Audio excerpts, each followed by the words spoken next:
മൂന്നാമത്തെ വർഷം തികയുമ്പോഴേക്കും ഇന്ന് ജനങ്ങൾ കിഡ്നിയെ കുറിച്ച് പറഞ്ഞു തുടങ്ങിയിട്ടുണ്ട്, ഓർഗനെ കുറിച്ച് പറഞ്ഞു തുടങ്ങിയിട്ടുണ്ട് എന്നുള്ളത് തന്നെ വലിയൊരു സന്തോഷമാണ്. എനിക്ക് തോന്നുന്നു ഞങ്ങളുടെ ഓരോരുത്തരുടെ ജീവിതത്തിന്റെ ഒരു സംതൃപ്തി എന്ന് പറയുന്നത് ഞങ്ങളുടെ ജീവിതത്തിലേക്ക് എന്തെങ്കിലും കിട്ടി എന്നുള്ളതിന്റെ ഒരു സംതൃപ്തിയല്ല, ഞങ്ങളുടെ ജീവിതത്തിന് എന്തെങ്കിലും നമുക്ക് കൊടുക്കാൻ പറ്റി എന്നുള്ളതിന്റെ സംതൃപ്തിയാണ്. ഇപ്പൊ ജോഷി ചേട്ടൻ പറഞ്ഞു പൊതുപ്രവർത്തന രംഗത്തും ഉണ്ടെന്ന്. പൊതുപ്രവർത്തന രംഗത്ത് പ്രവർത്തിക്കുമ്പോൾ അവിടെ ഈ ഒരു സന്ദേശം നൽകാൻ സാധിക്കാറുണ്ടോ? തീർച്ചയായിട്ടും.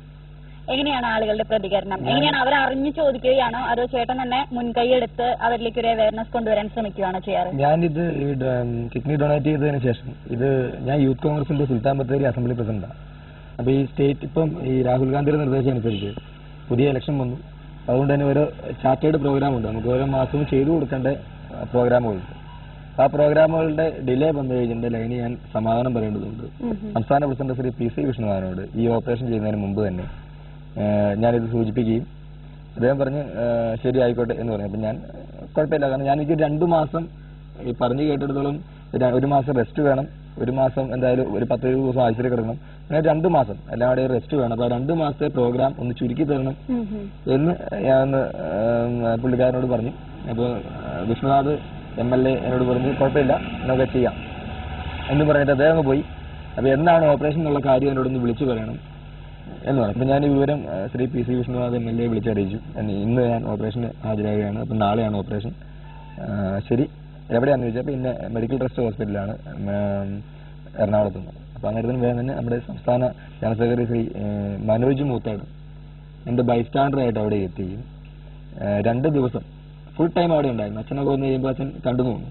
അപ്പൊ ഫുൾ ടൈം അവിടെ ഉണ്ടായിരുന്നു. അപ്പൊ അവരാണ് ഈ സാധനം വൈഡായി ഞാനിതിങ്ങനെ ഡൊണേറ്റ് ചെയ്തു എന്നുള്ള കാര്യം ലോകം മുഴുവൻ അറിയിക്കുകയും എന്റെ പ്രസ്ഥാനമാണ്, ഞാൻ വർക്ക് ചെയ്യുന്ന എന്റെ യൂത്ത് കോൺഗ്രസ് എന്ന് പറഞ്ഞ പ്രസ്ഥാനമാണ് ഇത് ഇത്രയും വൈഡായിട്ട് ലോകം മുഴുവൻ അറിയിക്കുകയും അത് ഇതിലൂടെയാണ് പിറ്റേ ദിവസം പേപ്പറിൽ വരാൻ കാരണവും അതാണ്.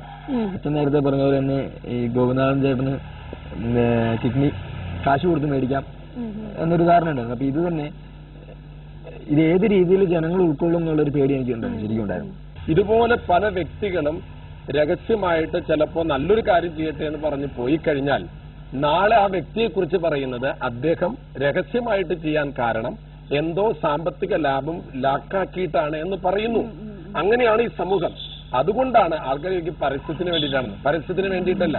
ആ കൊടുക്കുന്ന വ്യക്തി നാളെ വലിയ ദുരിതം അനുഭവിക്കേണ്ടി വരും. നാളെ പറയും അയാള് രഹസ്യമായിട്ട് ചെയ്തതാണ്, അയാൾക്ക് എന്തോ ലാഭത്തിന് വേണ്ടിയിട്ടാണ്. അതുകൊണ്ട് നമ്മൾ വരുന്ന ആൾക്കാർ പറയച്ചു ഞങ്ങൾ പരസ്യപ്പെടുത്താനല്ല, നിങ്ങളെ പരസ്യപ്പെടുത്താനല്ല, നിങ്ങളെ രക്ഷിക്കാനാണ് ഞങ്ങൾ പത്രത്തിന്റെ മുൻപിലും മാധ്യമത്തിന് മുന്നിൽ കൊണ്ടുവരുന്നത്. നിങ്ങളല്ലെങ്കിൽ ക്രൂശിക്കപ്പെടും. കാരണം അതിൽ നിങ്ങൾ ചെയ്തത് ഇപ്പൊ ആശ്വസിച്ച് ഇങ്ങനെ ചെയ്തു, ആശ്വസിച്ച് ചെയ്യുമ്പോൾ ആൾ പറയും അതെന്തോ കിട്ടാൻ വേണ്ടിയിട്ടാണ് എന്ന് പറയാം. ഇപ്പൊ അച്ഛൻ ചെയ്തു, ഞാൻ കുറച്ചുകൂടെ എന്തെങ്കിലും ചെയ്തു വരുമ്പോ അതിന്റെ പിന്നിൽ എന്തോ ലക്ഷ്യമുണ്ട്.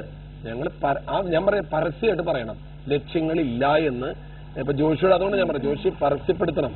ഇത് നിന്നെ പരസ്യപ്പെടുത്താനോ നീ ചെയ്ത കാര്യങ്ങൾ വലുതാണെന്ന് ലോകരെ അറിയിക്കാനോ വേണ്ടിയിട്ടല്ല.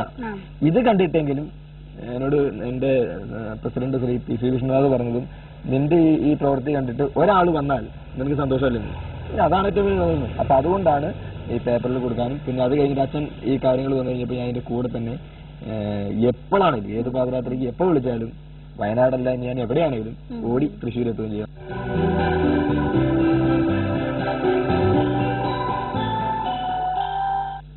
വൃക്കദാനം ചെയ്ത ഇവരുടെ അനുഭവത്തിൽ നിന്ന് നമുക്ക് മനസ്സിലായി യാതൊരുവിധ കുഴപ്പങ്ങളും വൃക്കദാനം ചെയ്തുകൊണ്ടുണ്ടാവുകയില്ല എന്ന്. ഇപ്പോൾ നമ്മുടെ ബെന്നി സാറിന് പറയാനുള്ളത് വൃക്ക സ്വീകരിച്ചതിന് ശേഷം അദ്ദേഹത്തിന്റെ ജീവിതത്തിൽ ശാരീരികമായ എന്തെങ്കിലും മാറ്റങ്ങളോ ബുദ്ധിമുട്ടുകളോ ഉണ്ടായിട്ടുണ്ടോ എന്നാണ്. വൃക്ക സ്വീകരിച്ചതിന് ശേഷം വാസ്തവത്തിൽ ഞാൻ കൂടുതൽ ആരോഗ്യവാനായിരിക്കുകയാണ്. ഒരുപക്ഷെ അസുഖത്തിന്റെ അസ്വസ്ഥങ്ങൾ മുൻ ഉണ്ടായിട്ടുണ്ടായിരിക്കും. പക്ഷെ എന്നാൽ പോലും എന്റെ സുഹൃത്തുക്കളൊക്കെ പ്രവർത്തിക്കുന്നതിലും ഒരു പരിധിവരെ കൂടുതൽ നല്ല രീതിയിൽ പ്രവർത്തിക്കുന്ന ഒരു വർഷക്കാരാണ് ഞാൻ. ഒരു രോഗി എന്നൊരു ഫീലിംഗ്, അതായത് കിഡ്നി മാറ്റിവെച്ചു എന്നുള്ളൊരു ഫീലിംഗ് ഒരിക്കലും എനിക്ക് അനുഭവപ്പെടാറില്ല. തന്നെയുമല്ല മറ്റുള്ളവർ ചെയ്യുന്നത് പോലെ തന്നെയോ അതിൽ കൂടുതലോ വർക്ക് ചെയ്യാനായിട്ട് എനിക്ക് കഴിയുന്നുണ്ട്.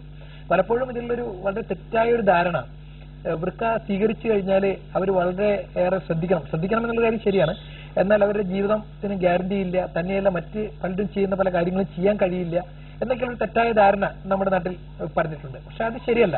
ഒരു വൃക്ക മാറ്റിവെച്ച ആൾക്ക് സാധാരണ ഒരു വ്യക്തി ചെയ്യുന്ന മുഴുവൻ കാര്യങ്ങളും വളരെ കൃത്യമായി അധ്വാനങ്ങളൊക്കെ ചെയ്യാനുള്ള ഒരു ശാരീരിക ശേഷി അദ്ദേഹത്തിന് ഉണ്ടാകും എന്നുള്ള കാര്യത്തിൽ യാതൊരു സംശയവുമില്ല. ജോഷ് ചേട്ടന് ഒരു പ്രത്യേക എക്സ്പീരിയൻസ് നമ്മോട് പങ്കുവെക്കാനുണ്ട് വൃക്കദാനത്തിന് ശേഷം. ഞാൻ ഇത് കൊടുത്തതിന് ശേഷം ഏറ്റവും സന്തോഷമുള്ള ദിവസമായിരുന്നു ഈ കഴിഞ്ഞ ഡിസംബർ 25-ാം തീയതി, ക്രിസ്മസിന്റെ അന്ന്.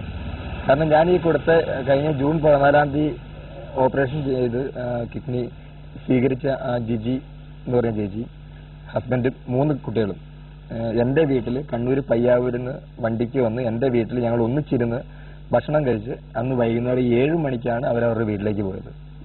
അപ്പൊ അതൊരു ഭയങ്കര അനുഭവമായിരുന്നു. കാരണം ഞാൻ എനിക്കൊരു പുതിയൊരു ബന്ധമാണ് ഉണ്ടായത്. എന്റെ ഒരു ജീവന്റെ ഒരു ഭാഗം മറ്റൊരു വ്യക്തിയിൽ നമ്മൾ നേരിട്ട് കാണുന്ന ഒരു നേരിട്ട് കാണുകയും തന്നെ എനിക്ക് ഡയറക്റ്റ് പെങ്ങന്മാരില്ല. ഇതിപ്പോ എനിക്കൊരു സ്വന്തം പെങ്ങളായി.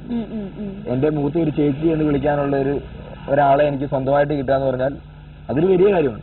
ആ ആളുടെ കൂടെ ഈ കഴിഞ്ഞ ക്രിസ്മസ് ഒന്നിച്ചിരുന്ന് ഭക്ഷണം കഴിക്കാന്ന് പറഞ്ഞാൽ അത് അതിലും വലിയൊരു കാര്യമാണ്. അതാണ് എന്നെ ഏറ്റവും കൂടുതൽ സന്തോഷിപ്പിച്ച ഒരു കാര്യം എന്ന് പറയുന്നത്. ഈ കിഡ്നി കൊടുത്തതിനേക്കാൾ ഉപരി അവർ എന്റെ വീട്ടിൽ വരികയും ഞങ്ങൾ ഒന്നിച്ചിരുന്ന് ഭക്ഷണം കഴിക്കുകയും ഒരു വീട് ആയിട്ടത് മാറുകയും ചെയ്യുന്നതാണ്.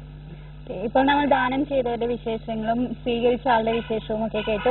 ഒട്ടേറെ തെറ്റിദ്ധാരണകൾ നിലനിൽക്കുന്ന ഒരു മേഖല കൂടിയാണ് ഈ വൃക്കദാന രംഗം എന്നും നമുക്ക് മനസ്സിലായി. പക്ഷേ ഒട്ടേറെ തെറ്റിദ്ധാരണകൾ നമ്മുടെ ഫാദറിന്റെ വാക്കുകളിൽ നിന്ന് നമുക്ക് തിരുത്തി കുറിക്കാൻ സാധിച്ചിട്ടുണ്ട്. ഫാദറിന് അവസാനമായി നമ്മുടെ പ്രേക്ഷകർക്ക് എന്ത് സന്ദേശമാണ് നൽകാനുള്ളത് ഈ ഈസ്റ്റർ ദിനത്തിൽ? ഞങ്ങളുടെ എല്ലാവരുടെയും ജീവിതത്തില് ഞങ്ങൾ ചെയ്ത കൊച്ചു കാര്യമാണത്. ഇത് വലിയ കാര്യമായിട്ടൊന്നും ഞങ്ങൾ കണക്കാക്കുന്നില്ല. പക്ഷെ ഈ കൊച്ചു കാര്യത്തെ ഈ സമൂഹം വലിയ ഒരു സന്ദേശമായിട്ട് എടുത്തതാണ് ഇതിന്റെ പ്രത്യേകത. ഞങ്ങളിപ്പോ ഒരു കിഡ്നി കൊടുത്തതുകൊണ്ട് ഞങ്ങൾക്ക് ഒരു ബുദ്ധിമുട്ടില്ല എന്ന് പറഞ്ഞാൽ അതിന്റെ അർത്ഥം ഞങ്ങൾക്ക് വേറെ പ്രശ്നങ്ങളൊന്നുമില്ല.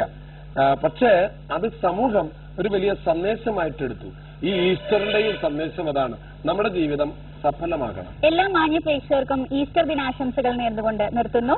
നന്ദി, നമസ്കാരം.